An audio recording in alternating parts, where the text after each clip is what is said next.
សម្រាញ់ចិនហើយឆ្លើយឆ្លងតើបំណ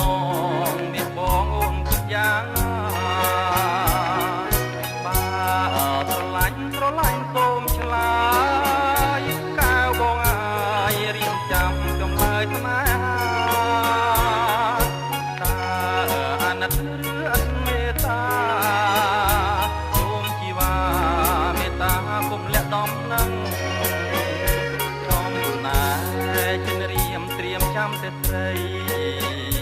វងបេកស្អីក៏មិនខ្លាចទេព្រលឹងត្រៀមនៅរងចាំទទួលដំណឹងតើជាតិនេះមានអរំពឹង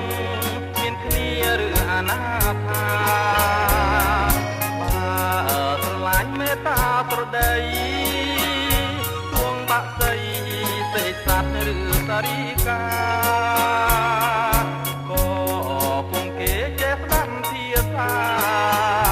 ហើយឆ្លើយថា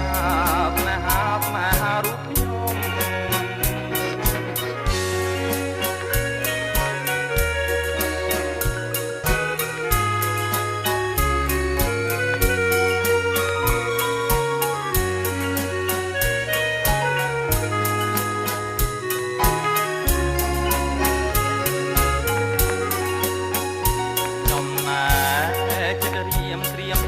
ស្រី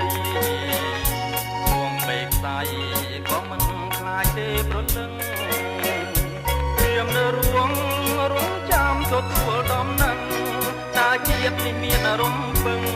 មានគ្នាឬអនាថា